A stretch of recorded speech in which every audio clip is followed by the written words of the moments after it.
when I got the call that my father had passed away. I was in the middle of reviewing blueprints for a waterfront community center in Sydney. I froze, pen still hovering over the draft table, as my mother's old friend, Mr. Callahan, delivered the news with a quiet tremble in his voice. "Molly, I'm so sorry. Your father's gone." For a long moment, I couldn't process it. My father, Richard Franklin, wasn't just a man who built estates. He built legacies. And yet, somewhere along the way, the legacy he intended for me had been stolen by the people who now called themselves my family. I had spent the past 6 years oceans away, not by chance, but by necessity. The distance was my survival. I still remember the day I left, the shouting in the halls, the sharp words from my stepmother Veronica slicing through me like ice. She told me I was selfish, that I didn't understand the business, that I didn't belong, and my father, exhausted, caught between his daughter and the woman he'd married, had said nothing. His silence that day built a wall I could never quite climb over. I called. I wrote. I tried to mend what was broken, but each attempt was met with cold indifference or polite dismissals carefully crafted by Veronica.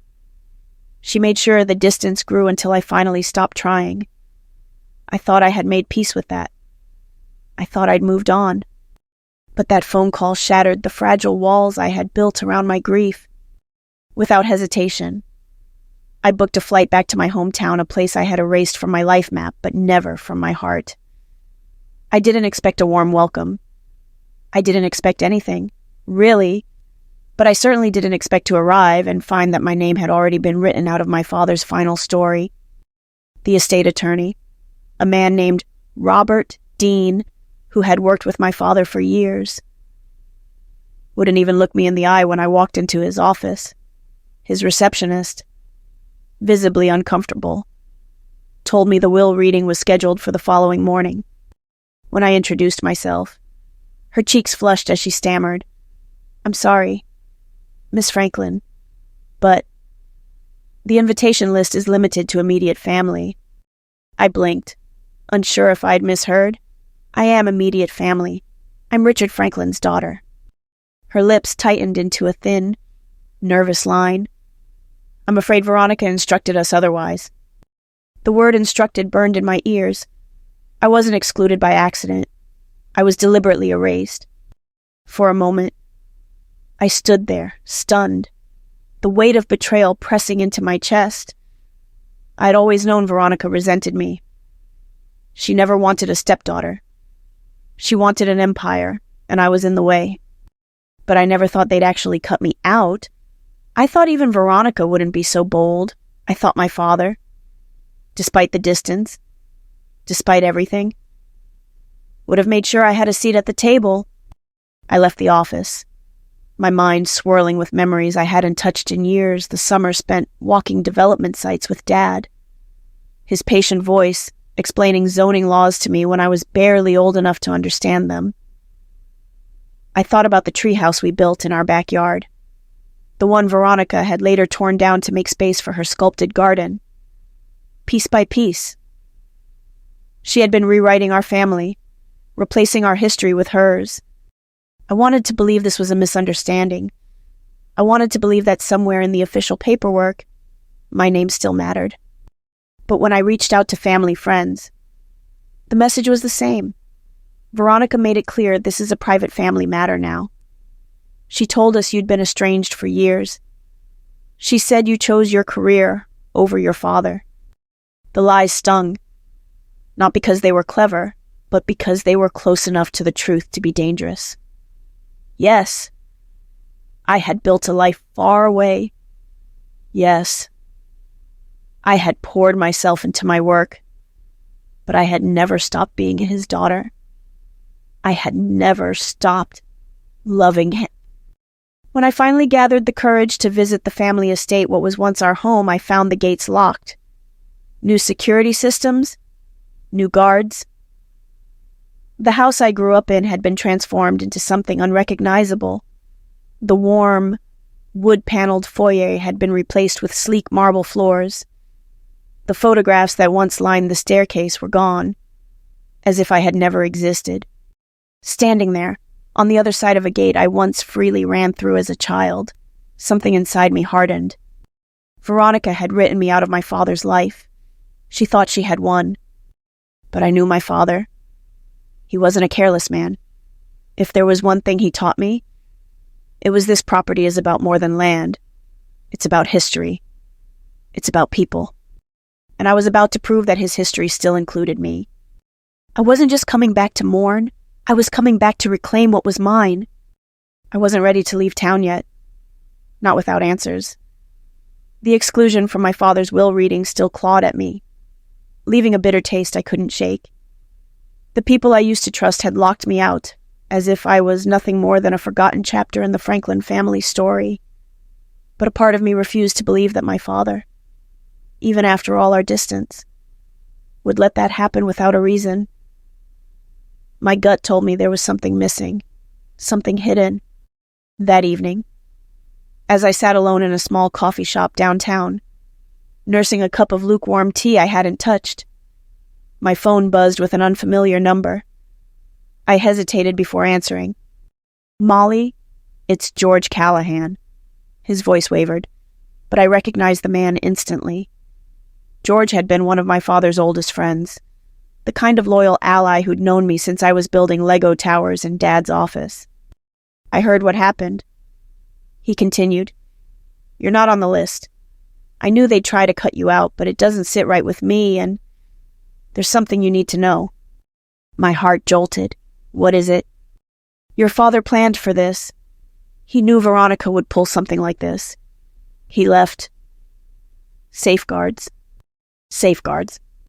The word echoed in my head, making my pulse race. I leaned forward, gripping the phone tightly. Where did he leave them?" George's voice dropped to a whisper. He kept a small coastal cottage, the one near Halcyon Beach. "You remember," he told me, shortly before he passed, "that if you ever came back, you should go there. He said you'd find what you needed." I hadn't been to that beach since I was 12. My father and I used to escape there on weekends, just the two of us, before Veronica ever stepped into our lives. That cottage was ours, a place untouched by her influence. I barely slept that night. My mind kept cycling through memories, questions, and possibilities like, what had my father left there? Why didn't he tell me directly? Did he know how far Veronica would go to erase me? By sunrise, I was already on the road. Driving toward Halcyon Beach felt like stepping back in time. The winding roads, the sun glinting off the ocean, the smell of salt in the air. It all transported me to a version of myself I hadn't visited in years. I half expected to see my father's old truck parked out front, waiting for me, but of course that wasn't possible anymore. When I reached the cottage, it looked smaller than I remembered. The paint was chipped. The porch sagged slightly, but the place still held the quiet warmth of forgotten summers. My hands trembled as I unlocked the door using the spare key Dad used to hide in the lantern by the steps. He'd never changed that hiding spot.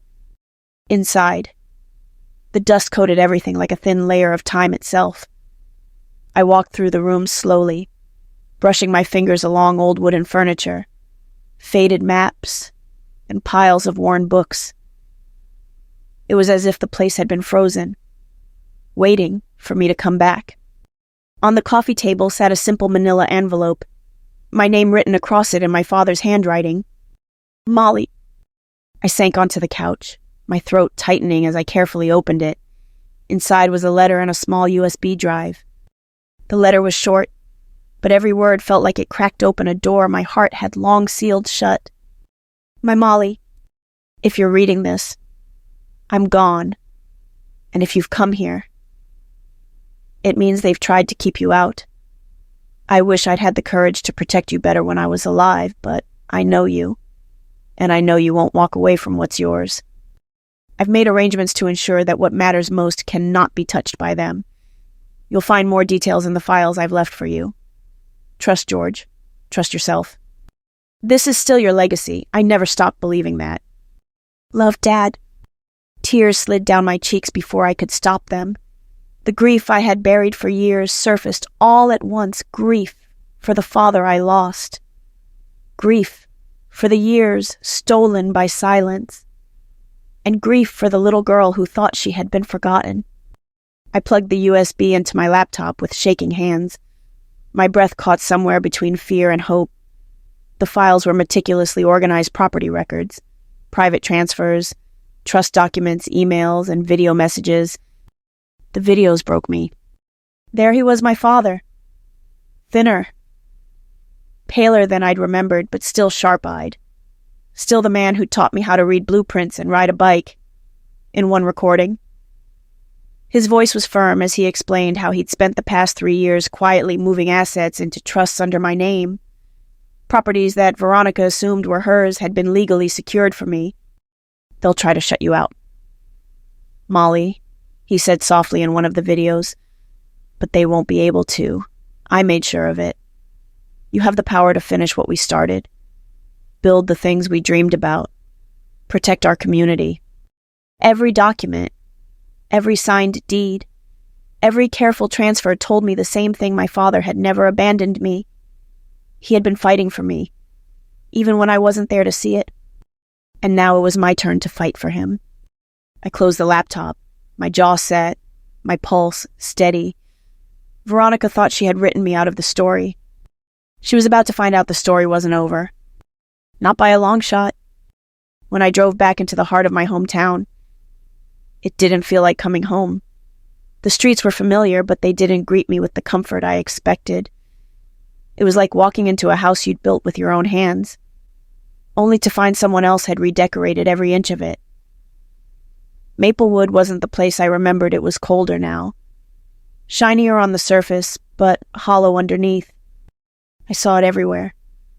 The old Franklin Estates headquarters, which used to have Dad's signature warm brick facade, was now a glass fortress with sterile steel signage that didn't carry an ounce of his spirit.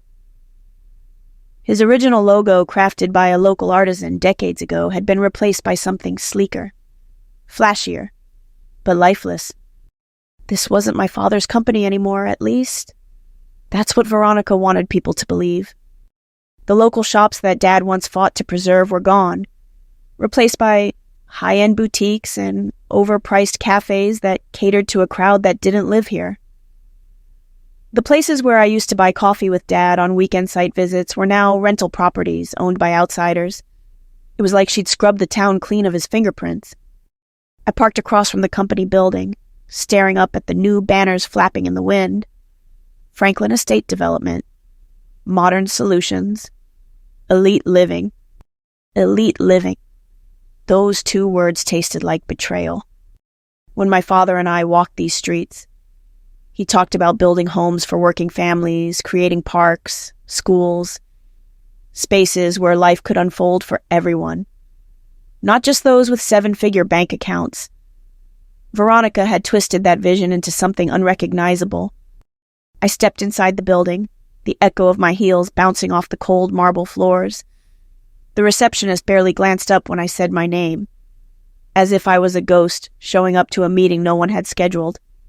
"Miss Franklin," she repeated, eyes flicking over the visitor log as if searching for instructions on how to handle me. I knew she wouldn't find any. I'd like to speak with whoever's managing operations now. "Mrs. Veronica Franklin isn't available," she said quickly, already closing the door in her voice. I let the silence hang for a moment. "Then I'll wait." She hesitated, but eventually nodded, clearly uncomfortable. I found a chair in the lobby and studied the faces that passed me by. Most were new. The people who had worked under my father. The ones who'd watched me grow up running between office desks, they were gone. Some had probably retired.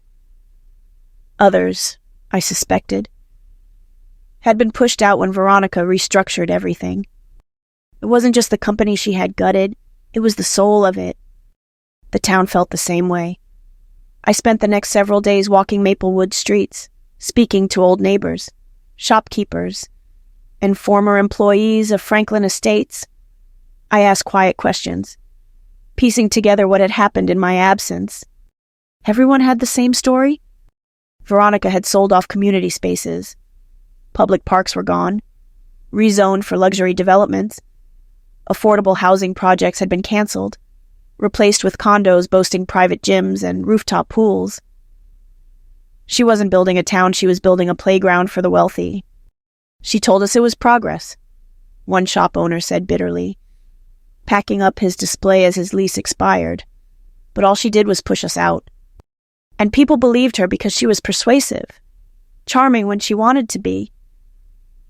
She'd positioned my two stepbrothers, Evan and Lucas, as the face of the new Franklin legacy, young, modern, ambitious. The perfect distraction while she quietly stripped the company for profit. Everywhere I looked, I found pieces of the life Dad and I had dreamed about scattered, abandoned, overwritten. The Riverside project broke my heart the most. My father and I had designed that waterfront together when I was in college. It was supposed to be a public space, with affordable housing units surrounding a park, walking trails, and local businesses. Now, the billboard showed glimmering towers and gated entrances. Private access stamped across every rendering like a lock on the city's future. Veronica wasn't just rewriting the company, she was rewriting the town. And she thought no one would challenge her. Walking through the old development sites, I realized something that both comforted and angered me. Her changes were only surface deep. The people hadn't forgotten my father. They remembered his promises, even if they'd been pushed aside. I saw the way the older residents spoke about him with nostalgia, the way their eyes softened when they talked about the parks that used to be here, the homes their parents once bought thanks to Franklin's affordable housing program. They missed him. They missed what Franklin Estates used to stand for. And so did I. I returned to the coastal cottage that evening, my chest tight with determination. I opened my father's files again, reading through the property deeds he'd quietly secured in my name. He'd known this might happen. He'd seen the warning signs. That's why he'd set the trap. Why he'd protected the assets Veronica thought she controlled. The town hadn't rejected me. They hadn't even rejected my father. They'd been waiting for someone to finish what he started. And I was ready to pick up the pieces. I wasn't just here to fight for my inheritance. I was here to fight for Maplewood. The morning of the will reading, I woke up with a strange calm. Not because I felt ready, but because the anger had settled into something sharper focus. Veronica and her sons had built this perfect illusion. This kingdom they thought was safely theirs. But my father had been playing his own game, and I was about to show them the final move. I carefully gathered the documents, the trust agreements, the property transfers, the official deeds, all legally filed and meticulously dated in my father's handwriting.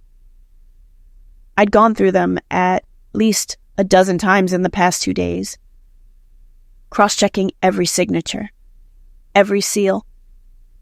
He had left no gaps, no loopholes for them to crawl through. They thought I was a ghost from the past. Today, I would remind them I was very much alive and still my father's daughter. When I arrived at the estate attorney's office, the receptionist's eyes widened, clearly remembering me from our uncomfortable first meeting. She didn't stop me this time. Maybe someone had tipped her off. Maybe she'd finally read the file properly. I didn't care. I walked into the conference room without hesitation. Veronica was seated at the head of the long oak table, dressed in perfectly tailored black, her lips pursed just enough to convey appropriate grief, but not enough to hide her satisfaction. On either side of her sat my two stepbrothers, Evan and Lucas, lounging like they'd already won. Their surprise at seeing me was delicious. "Molly?" Veronica purred. "As if we were old friends reunited. We weren't expecting you." I smiled, setting my leather folder on the table with a deliberate softness that made the thud echo louder. "Oh, I'm sure you weren't." The estate attorney, Robert Dean, shuffled his papers nervously. "We can begin now that everyone is here." The formality of his words barely covered his discomfort. It was clear he knew something had shifted. As he read the will aloud, the pieces fell exactly where Veronica had orchestrated them. The family home to her, substantial financial accounts to Evan and Lucas, investment properties, art collections. Everything appeared to slide neatly into their laps. Until he reached the final paragraph. And as to the remainder of my holdings, including Franklin Estates and all associated assets, I leave to my daughter, Molly Franklin. The silence that followed was intoxicating.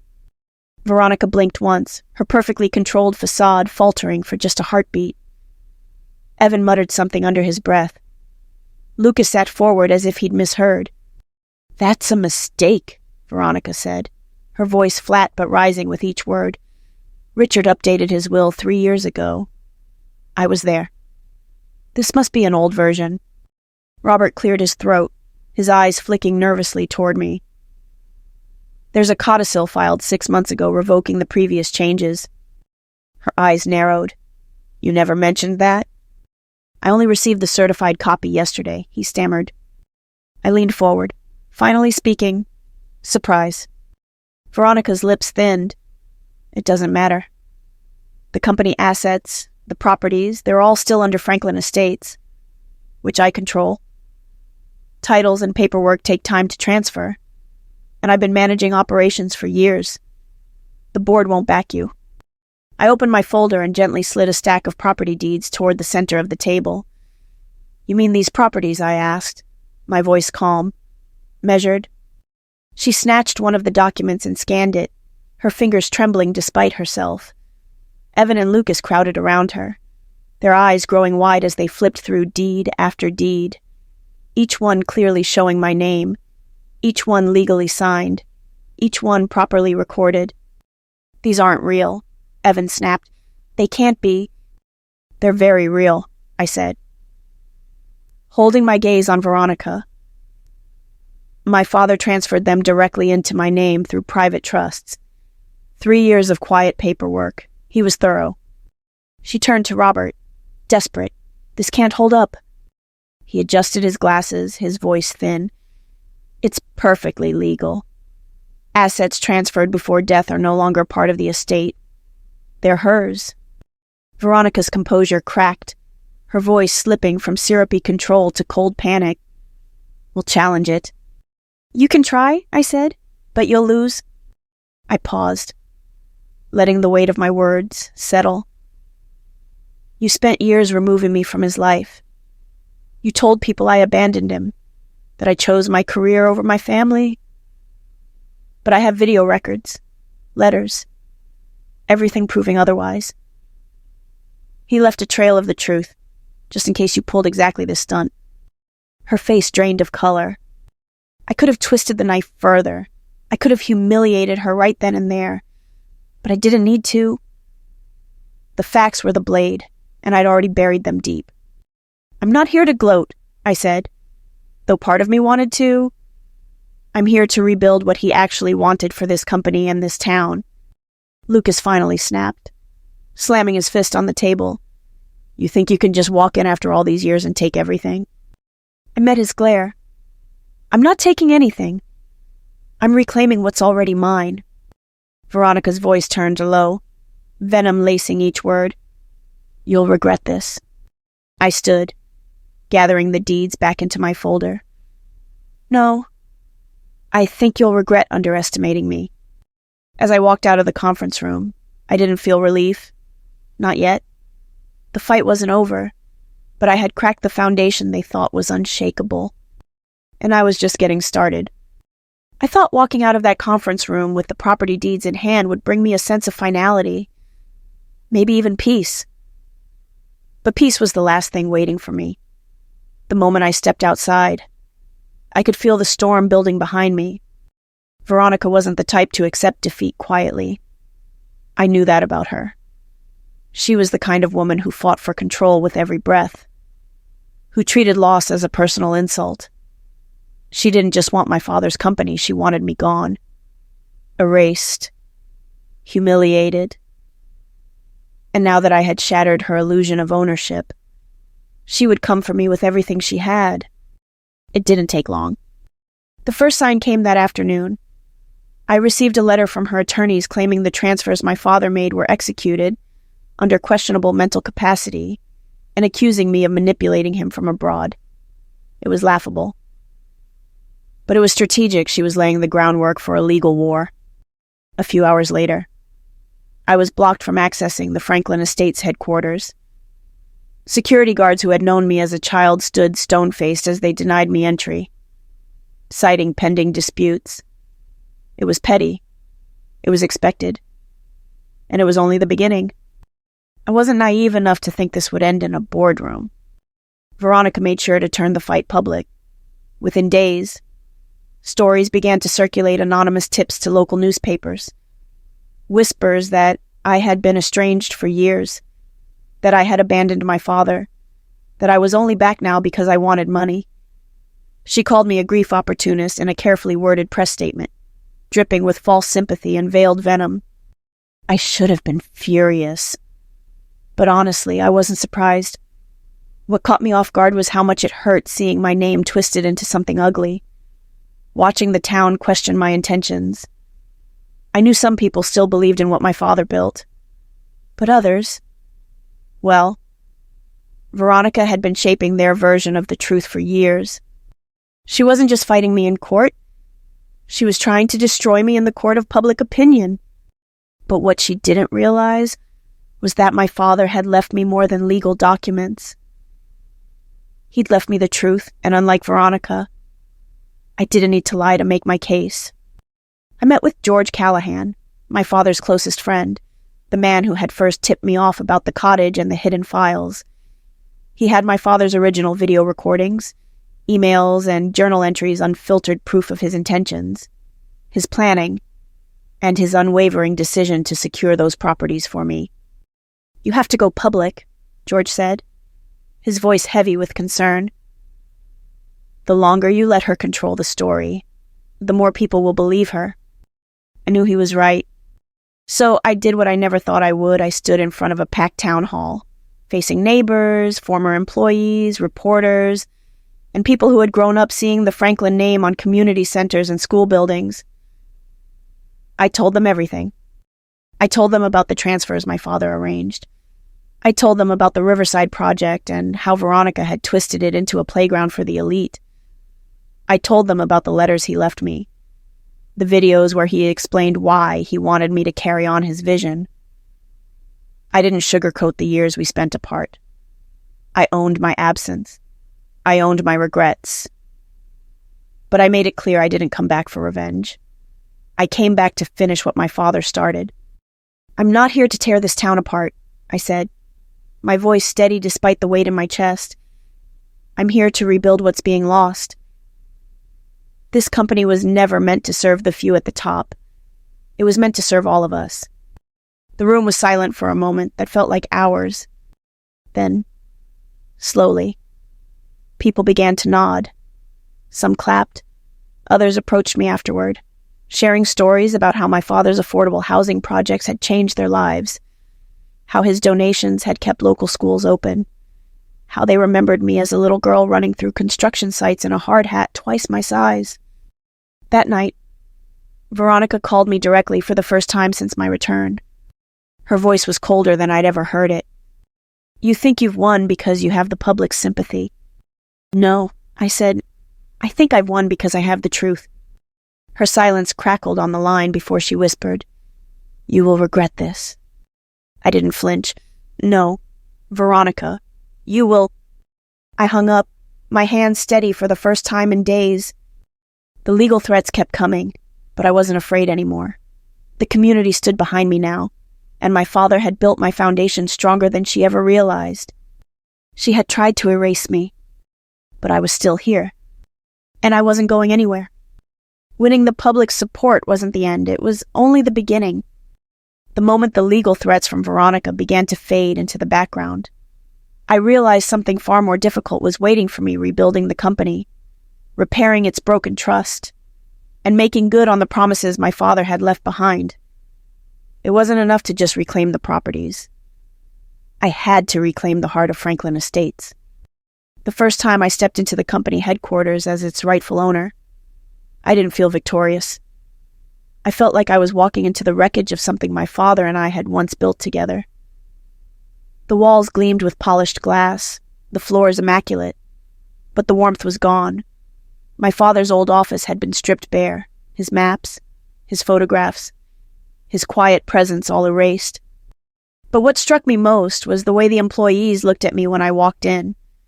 Some with curiosity, some with skepticism, some with open relief, as if they'd been waiting for someone to pull them out of the chaos Veronica had left behind.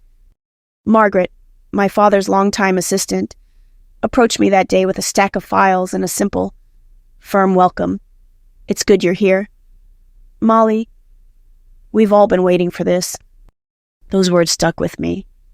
I spent the following weeks working harder than I ever had in my life. Every morning, I arrived before anyone else. Every evening, I was the last to leave. I walked the properties. I met with the contractors, the maintenance crews, the displaced tenants whose homes had been snatched away by Veronica's aggressive sell-offs. Some people were cautious around me at first, unsure whether I was just another Franklin name chasing profit. But I didn't sit in boardrooms all day. I went to the construction sites. I stood in the dirt. I listened. When one of our former affordable housing tenants told me she was being forced to leave because the new luxury buyer had doubled the rent, I didn't send an assistant. I showed up at the property myself. That meeting changed everything. I realized just how much damage had been done. Veronica had not only sold off community assets, but she'd destroyed the sense of security families like hers had come to rely on. She had turned homes into commodities, and now, those families were paying the price. "We don't need charity," the woman told me that day. "We just need someone to fight for us." Her words hit me harder than I expected. I wasn't here to play the hero. I was here to fix what should never have been broken in the first place. So, I made the hard decisions. I canceled Veronica's pending sales. I restructured the Riverside project, reverting it to my father's original vision, a mix of affordable housing, public parks, and accessible community spaces.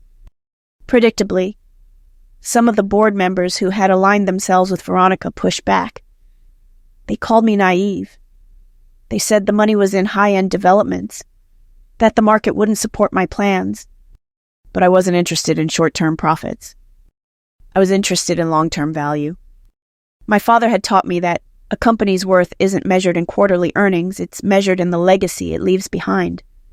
And I wasn't going to squander his legacy to appease people who had abandoned his principles the moment he got sick. Over time, something began to shift. Employees who had been walking on eggshells during Veronica's reign started to find their voices again. Contractors who'd been sidelined for cheaper. Out-of-town labor returned, eager to work with someone who actually valued their skills. I brought back local vendors. I prioritized community partnerships. I personally met with displaced tenants to negotiate ways to restore their housing. And slowly, the walls between the company and the town began to crumble.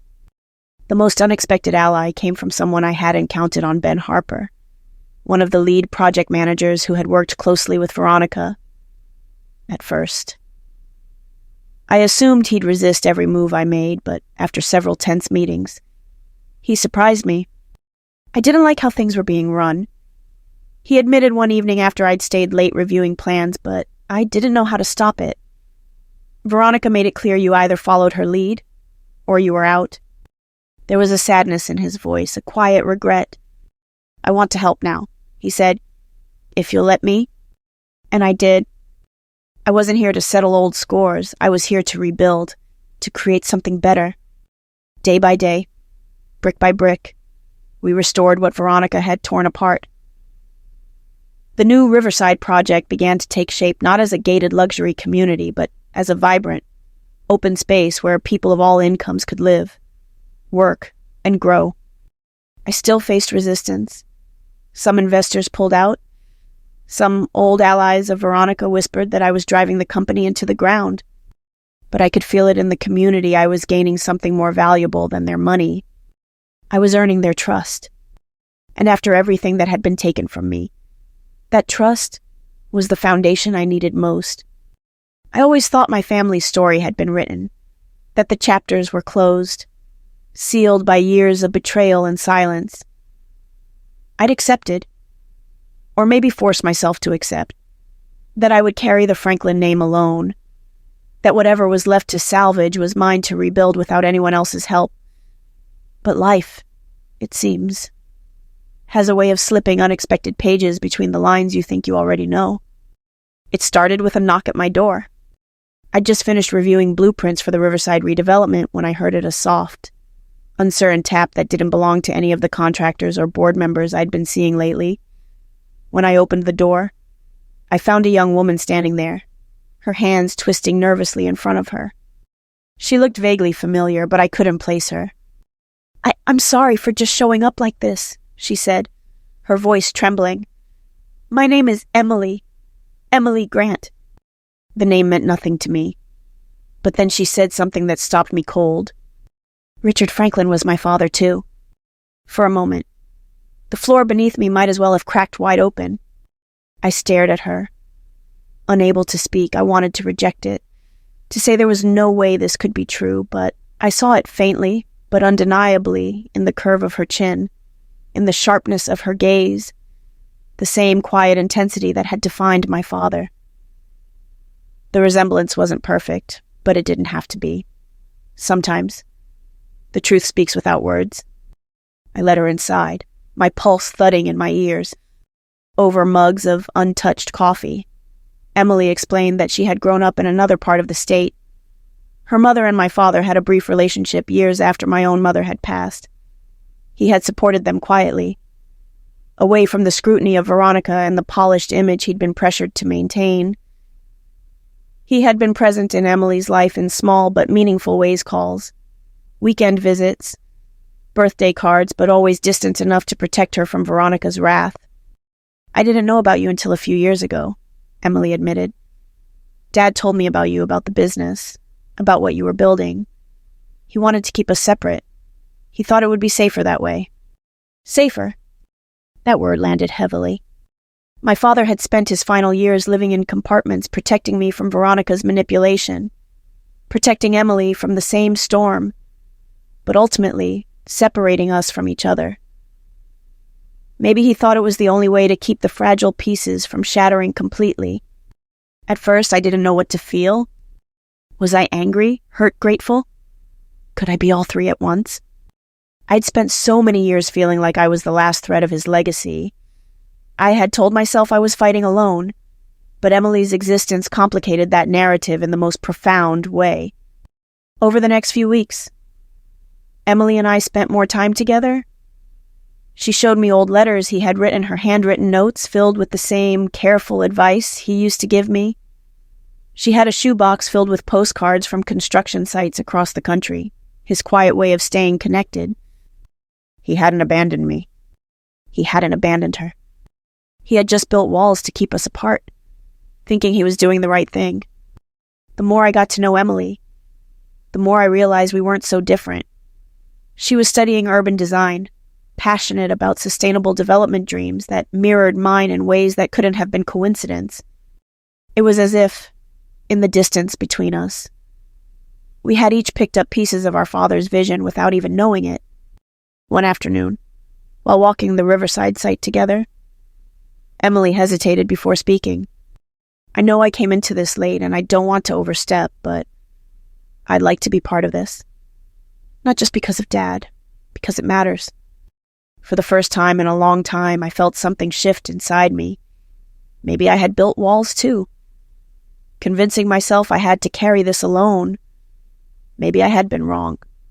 So I offered her a place on the project team, not as a gesture of obligation, but as a genuine invitation to build something side by side. As we worked together, the awkwardness faded. Emily had an eye for details I would have missed.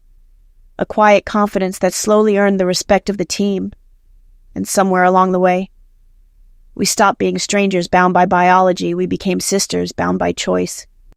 The day we reopened the first phase of the Riverside development, I stood with Emily at the edge of the park, watching families move into homes they could finally afford. It wasn't a perfect ending. Family stories rarely are, but it was a beginning. And maybe that was enough. We honored our father, not just by preserving his properties, but by healing the fractures he couldn't mend in his lifetime. In a way, we were building more than homes. We were rebuilding us. There's something about building from the ground up that forces you to slow down to measure twice, to think carefully about what you're leaving behind. That's what my father used to say when we'd walk job sites together. I think I finally understand what he meant. When I stood on the newly constructed promenade of the Riverside development, I realized how far I'd come, not just in miles, but in who I'd become. The gated towers Veronica had dreamed of were gone, replaced by the kind of space my father and I always imagined: open walkways, green parks, affordable housing units that didn't just serve the privileged few. I could see families moving in, children racing past on their bikes, and neighbors chatting on newly built benches shaded by young oak trees. It wasn't just construction. It was community. It was life returning to a place that had been on the brink of losing itself. That was the legacy I had fought for. The fight wasn't without scars. Veronica eventually withdrew her legal objections, quietly selling off her remaining shares and moving out of town. I heard whispers that she had relocated to the coast, where she was reinventing herself on charity boards and trying to distance herself from the chaos she'd left behind. I thought I'd feel triumphant when she left. I thought I'd savor the moment. But I didn't. When the dust finally settled, I didn't feel victorious. I just felt resolved. The war was over, but the work wasn't. In many ways, the work was just beginning. Emily became a constant presence, not as a shadow of our father, but as her own force. She had her own ideas, her own stubborn opinions, and I learned to love that about her, where I leaned into structure and strategy. Emily brought vision and fresh creativity together. We made a team I hadn't known I needed. It wasn't just the Riverside project we focused on. We launched the Richard Franklin Foundation, a community-focused initiative that provided scholarships for local students interested in architecture, urban planning, and sustainable design fields that had once been nothing more than dreams for kids growing up in this town. The day we awarded our first scholarship, I watched a young girl named Lila step onto the stage with tears in her eyes. She reminded me of myself: quiet, serious, burning with ambition. As I handed her the certificate, something in my chest settled. It wasn't about the money. It was about creating doors where walls used to be. Emily spearheaded a mentorship program, partnering with local high schools and community colleges, ensuring that the next generation would have the tools to shape their own spaces, their own futures. In all of this, I wasn't just honoring my father's vision, I was expanding it. For years, I had thought legacy was about what we inherit: land, companies, wealth, but as the seasons turned, I came to understand that real legacy is about what we build that outlives us. It's about the people we invest in. It's about the futures we shape when no one is watching. I didn't do it perfectly. I made mistakes along the way. I lost deals that would have brought in quick revenue because I refused to sacrifice the community for a higher profit margin. Some board members walked away. Some investors thought I was foolish. But the people stayed. The town stayed. And that mattered more. There were quiet moments I'll never forget, like the afternoon I walked past the new community center and saw my father's name carved in stone above the entrance. The Richard Franklin Community Center. I hadn't expected the weight of those words to hit me the way they did. I ran my fingers over the letters, and for the first time since he passed, I didn't feel like I was chasing his approval or trying to fix what had been broken between us. I just felt close to him. He wasn't perfect. Neither was I. But he had trusted me to carry this forward, and I finally believed I had done it well. Grace, who had been by my side from the beginning, became more than just a friend. She became my anchor, my home. We spent countless evenings walking the waterfront, talking about the future not just of the company, but of our lives. with her. I found something I hadn't realized. I was missing a place to rest, a place to simply be. The town changed with us. The same streets that had once felt like battlefields now felt like places of belonging. The bakery that had nearly closed reopened with the help of our small business grant program. The old library, once scheduled for demolition under Veronica's plans, became a thriving community hub after we restored it. It wasn't about revenge anymore. It wasn't even about proving anything. It was about building something worth leaving behind. 1 year after the first family moved into the new development, I stood with Emily and Grace on the observation deck overlooking the river. The sun was setting, casting gold across the water, and the sounds of life children playing. Music drifting from nearby shops floated in the air around us. "I think Dad would have liked this," Emily said softly. I nodded, breathing in the peace I'd spent years chasing. "Yeah," I whispered. "I think he would." And for the first time, I believed it wasn't just his legacy I was building anymore. It was mine. Looking back on everything I've been through, I realize now that life isn't just about what you inherit. It's about what you choose to build. For a long time, I believed I was simply fighting for what was rightfully mine property, a company, a name. But what I discovered along the way is that true legacy isn't measured by the things we own, it's measured by the lives we touch, the doors we open, and the communities we leave stronger than we found them. The biggest lesson I've learned is that fighting for your place doesn't mean burning everything down. It means standing tall, choosing integrity, and rebuilding even when it would be yet easier to walk away.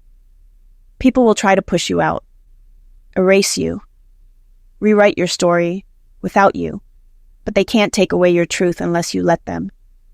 You have the power to reclaim your narrative, not by screaming the loudest, but by doing the work, day in and day out, to prove who you are. I also learned that family isn't always about blood. Sometimes the people who truly stand by you are the ones you meet along the way, the ones who see you, who challenge you, who believe in what you're building. In my case, I found family in Grace, in Emily, in the people who chose to walk beside me when things got hard. It's easy to get caught up in chasing approval from the people who've hurt you. But sometimes the greatest healing comes from letting that go and focusing on the people who genuinely care. If I could give anyone a piece of advice, it would be this: build with purpose. Whether it's a business, a family, a relationship, or a community, build it in a way you can be proud of, even when no one is watching.